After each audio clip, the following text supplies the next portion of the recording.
भीमपुर गांव में चंदन अपने पिता और सौतेली माँ के साथ रहता था। चंदन की सौतेली माँ का व्यवहार अच्छा नहीं था।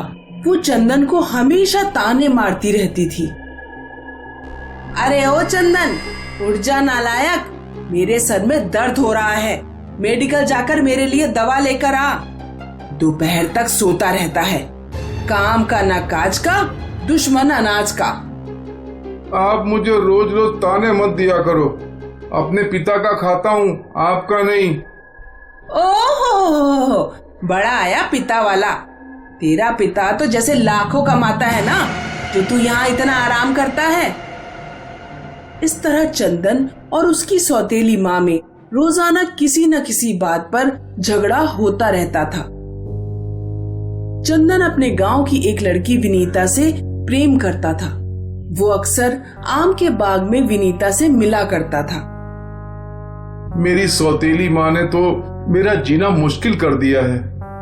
तुम कोई काम ढूंढ लो, मैं भी सिलाई कढ़ाई का काम कर लूंगी। जब हम दोनों आत्मनिर्भर हो जाएंगे तो कहीं भी जाकर रह सकते हैं। विनीता के कहने पर चंदन एक ज्वेलरी शॉप में काम करने लगता है।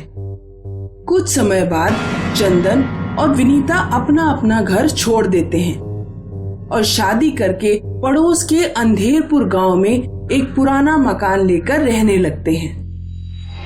एक दिन विनीता चंदन से कहती है, आज पड़ोस वाली पिंकी हमारे घर आई थी। वो बता रही थी कि हर अमावस्या की रात को एक चुड़ैल गांव में आती है और नवविवाहित लड़कियों का मंगलसूत्र छीन लेती है। तुम भी किस किस की बातों में आ जाती हो, कोई चुड़ैल उड़ैल नहीं आती यहाँ। लेकिन जब अमावस्या की रात आती है, पूरा गांव उससे सहमकर अपने खिड़की, दरवाजे और लाइट बंद कर लेता है। तब ठीक रात में 12 बजे चुड़ैल आती है। अरे अंधेरपुर वासियों, कहाँ छुप कर बैठ गए? बड़े दिन से मैंने किसी नवविवाहित लड़की का खून नहीं पिया है। अब जल्दी से सब नवविवाहित लड़कियां आकर मुझे अपना मंगलसूत्र दे जाओ, वरना तुम्हारा गरम गरम खून पी जाऊंगी। अरे ये चुड़ैल तो सच में यहाँ आती है। अब हम दोनों क्या करेंगे? हमारी तो अभी नई नई शादी हुई है। उधर गांव की सभी नवविवाहित लड़कियां अपना अपना मंगलसूत्र चुड़ैल के हाथ में देकर अपने अपने घर लौट जाती हैं। तभी पिंकी विनीता के घर आती है। अरे विनीता, तू भी अपना मंगलसूत्र दे दे, वरना चुड़ैल तुझे पकड़ कर ले जाएगी। नहीं, मैं अपना मंगलसूत्र किसी भी कीमत पर चुड़ैल को नहीं दूंगी। जिद मत करो विनीता, भगवान ना करे कि चुड़ैल तुम्हें कोई नुकसान पहुंचा दे। आप डरिए नहीं, जब चुड़ैल हमारे दरवाजे पर आएगी तब देखा जाएगा।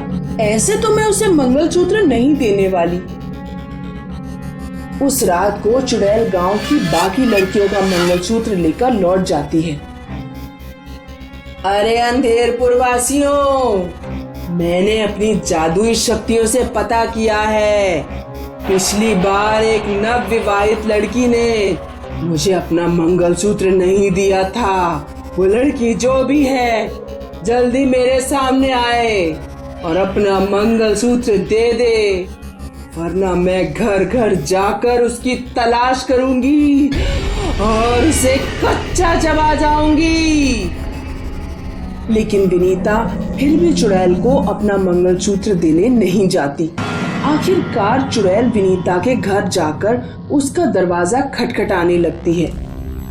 सुन लड़की, मैं इस गांव में पिछले 20 साल से आ रही हूँ। आज तक कभी मुझे किसी के दरवाजे पर जाने की जरूरत नहीं पड़ी। जल्दी बाहर आ और अपना मंगलसूत्र दे, नहीं तो तेरा और तेरे पति का खून पी जाऊंगी। मेरे चूल्हे में जलती हुई लकड़ी है, चली जा मेरे दरवाजे के सामने से, वरना आग से तुझे जलाकर राख कर दूंगी। तेरी इतनी हिम्मत? आज मेरी शक्तियां कम है, इसीलिए जा रही हूँ, लेकिन अगली अमावस को पूर्ण अंधकार होगा, तब मैं तेरे पास आऊंगी। उस दिन मैं सर्वशक्तिशाली होंगी। तब देखती हूँ कि तू खुद को और अपने पति को कैसे बचाती है। और सुनो गांव वालों, इसके चक्कर में तुम सब भी मरोगे। ऐसा कहकर चुड़ैल वहां से चली जाती है। अगले दिन पिंकी विनीता के घर आकर कहती है, तुम इतनी जिद क्यों कर रही हो? इस गांव में हम सभी औरतें बिना मंगलसूत्र के ही रहते हैं। तुम्हें अपना मंगलसूत्र देने में क्या परेशानी है? आखिर हम लोग ऐसे कब तक रहते रहेंगे? कभी न कभी तो इस चुड़ैल की समस्या का समाधान निकालना ही पड़ेगा। मैं एक जादूगरनी को जानती हूँ, उसी के पास चलते हैं, शायद वही इस समस्या का कुछ हल बता पाए। चंदन, विनीता और पिंकी तीनों मिलकर जादूगरनी के पास जाते हैं। जिस चुड़ैल से तुम लोग परेशान हो, 20 साल पहले ये नताशा नाम की एक खूबसूरत लड़की हुआ करती थी। नताशा रवि नाम के लड़के से प्यार करती थी। नताशा और रवि ने शादी कर ली, लेकिन एक दिन गांव में बाढ़ आई और रवि की उसमें मृत्यु हो गई। नताशा के पास रवि की एकमात्र निशानी बची थी, रवि का दिया हुआ मंगलसूत्र। नताशा रवि की यादों के सहारे जिंदगी बिताने लगी, लेकिन अंधेरपुर गांव के सरपंच की नजर नताशा पर पड़ गई। सरपंच उस समय 40 साल का था और नताशा मात्र 18 साल की। सरपंच ने नताशा के सामने शादी का प्रस्ताव रखा, लेकिन नताशा ने मना कर दिया। सरपंच को गुस्सा आ गया और उसने नताशा का मंगलसूत्र तोड़ फोड़ कर फेंक दिया और फिर नताशा की हत्या कर दी। तब से वो गांव वालों को परेशान कर रही है। अगर सरपंच को सजा दिला दी जाए तो नताशा की आत्मा को मुक्ति मिल जाएगी और तुम लोग चुड़ैल की समस्या से मुक्त हो जाओगे। चंदन, पिंकी और विनीता पुलिस के पास जाते हैं और सरपंच के खिलाफ हत्या का मुकदमा दर्ज करते हैं।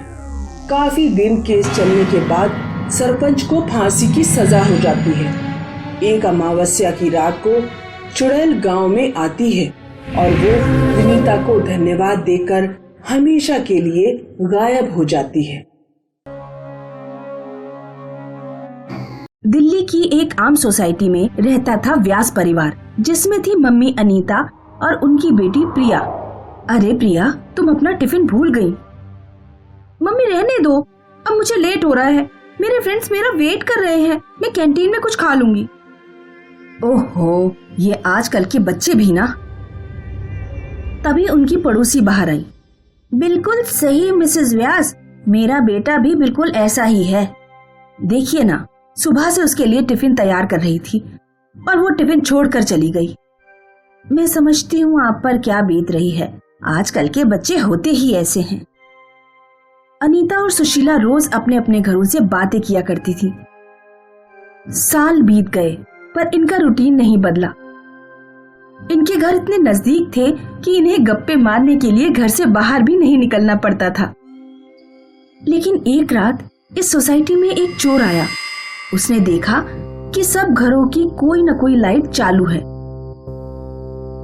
लगता है ये सब लोग अभी तक जगे हुए हैं, मुझे बाद में आना चाहिए। लेकिन तभी उसकी नजर अनीता के घर पर पड़ी। ये घर में शायद कोई नहीं है, इससे अच्छा मौका नहीं मिलेगा। चोर पाइप के सहारे ऊपर चढ़ने लगा। ऊपर चढ़कर उसने एक तार की मदद से खिड़की की कुंडी खोल दी। लेकिन जैसे ही वो अंदर गया तो उसकी आंखें फटी की फटी रह गईं। उसके सामने अनीता और प्रिया की लाश थी। चोर पसीना पसीना हो गया। उसे समझ नहीं आ रहा था कि वो क्या करे। चोर वापस पाइप के रास्ते उतरा और भागने लगा। वो सीधा पुलिस स्टेशन गया और वहां के इंस्पेक्टर को सब कुछ बता दिया। हो सकता है चोरी करते वक्त तुमने ही उन दोनों का खून किया हो। और अब बचने के लिए हमारे पास आए हो? नहीं सर, ऐसा कुछ नहीं है। वो लाशें देखकर मैं डर गया और सीधा यहाँ आ गया। मैं चोर हूँ सर, हत्यारा नहीं। इसको गिरफ्तार कर लो हवलदार। चोर को जेल में बंद करके इंस्पेक्टर और हवलदार अनीता के घर के लिए निकले। इंस्पेक्टर ने अपना पंचनामा शुरू कर दिया। अगले दिन इंस्पेक्टर फॉरेंसिक एक्सपर्ट से मिलने गए। सर, इन दोनों की मौत को 3 महीने हो गए। व्हाट? ये लोग 3 महीने से मरी हुई हैं और लाश से कोई बदबू भी नहीं आ रही? यही तो मुझे भी समझ में नहीं आ रहा है सर। अब तक तो लाश का डीकंपोज होना स्टार्ट हो जाना चाहिए था। और मरने की वजह? चाकू से। प्रिया को किसी और ने चाकू मारा है और अनीता ने अपने आप को। ऐसा भी तो हो सकता है कि अनीता ने प्रिया को मारने के बाद खुद को मार लिया। हाँ, इसके चांसेस बहुत ज्यादा हैं। ठीक है सर। यहाँ से निकलकर इंस्पेक्टर सुशीला के घर पहुंचे। सर, उन दोनों को किसने मारा? यही तो पता करना है। खैर ये बताइए, 3 महीने से आपका बगल वाला घर बंद है, तो आप लोगों को शक नहीं हुआ? नहीं सर, कल तक तो सब ठीक था। सब ठीक था? अभी कल ही तो मेरी बात मिसेस व्यास से हुई थी। व्हाट? ये कैसे पॉसिबल है? उन दोनों को मरे हुए 3 महीने हो गए। क्या?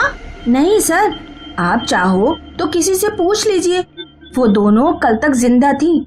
कल मैंने प्रिया को भी देखा था। ये सुनकर इंस्पेक्टर के होश उड़ गए। उसे समझ नहीं आ रहा था कि ये कैसे हो सकता है। इंस्पेक्टर ने और लोगों से पूछा तो सबका यही कहना था कि वो माँ बेटी कल तक जिंदा थी। कुछ दिन बाद इंस्पेक्टर पुलिस स्टेशन में थे, तभी सुशीला वहां आई। सर, कुछ तो गड़बड़ है। क्यों? क्या हुआ? आज भी उस घर की लाइट्स ऑन रहती हैं। रोज अगरबत्ती की खुशबू आती है। ऐसा लगता है कि कोई वहां है, पर पता नहीं कौन। लेकिन हमने तो वो घर सील किया था। सर, आप खुद ही इन्वेस्टिगेट कर लीजिए। ठीक है, आज रात मैं खुद वहां आऊंगा। सुशीला वहां से चली गई और इंस्पेक्टर असमंजस में फंस गया। उस रात इंस्पेक्टर और हवलदार अपनी जीप घर से कुछ दूरी पर लगाकर बैठे थे। सर, अब तक तो सब ठीक ही लग रहा है, और वैसे भी हमने घर सील किया है। कोई कैसे घर में जा सकता है? ये केस बहुत अजीब है। मर के 3 महीने हो गए और लोगों का कहना है कि वो लोग जिंदा थे। कुछ तो गड़बड़ है संजय, हमें पता लगाना ही पड़ेगा। ठीक है सर, आप चाहो तो सो जाओ, मेरी नजर है उस घर पर। नहीं संजय, इस केस ने मेरी नींद उड़ा दी है। मुझे कहां नींद आएगी? तो चलिए सर, आप और मैं फोन पे स्नेक एंड लैडर का गेम खेलते हैं। ये अच्छा आइडिया है। हम जगह भी रहेंगे और एंटरटेनमेंट भी हो जाएगा। इंस्पेक्टर और हवलदार फोन पे स्नेक और लैडर का गेम खेल ही रहे थे कि अचानक अनीता के घर की लाइट्स ऑन हुई। वो देखो संजय, लाइट्स ऑन कैसे हुई?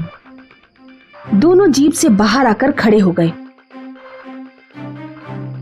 और तभी अनीता अपने घर से बाहर आई। ये देखकर इंस्पेक्टर और हवलदार दोनों चकरा गए। हवलदार वहीं बेहोश हो गया। संजय, संजय, उठो संजय।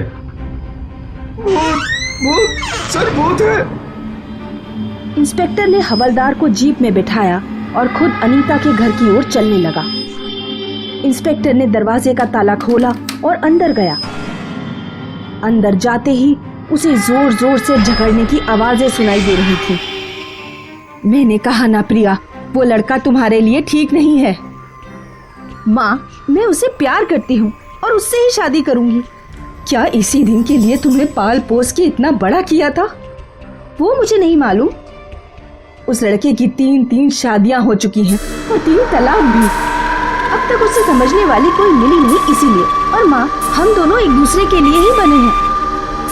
वो तुम्हारे साथ भी वैसा ही करेगा जैसा उसने अपनी पहली 3 बीवियों के साथ किया था। माँ, तुम उसे नहीं जानती और वैसे भी मैं उसके बच्चे की माँ बनने वाली हूँ।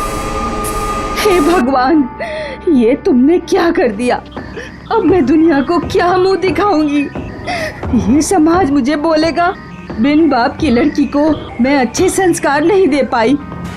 माँ, आपको अब भी समाज की पड़ी है, मेरी नहीं। मुझे तुम्हारी पड़ी है और तुम्हें इस समाज में ही रहना है, इसीलिए हम कल ही अबॉर्शन करवाएंगे। मैं अबॉर्शन नहीं करवाऊंगी। तुझे कराना पड़ेगा। नहीं करवाऊंगी।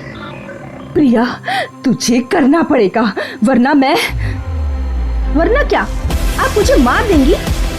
हाँ।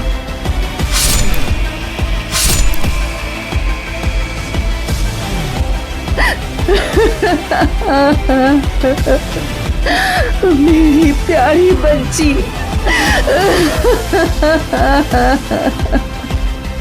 फिर अनीता ने खुद को भी चाकू मार लिया।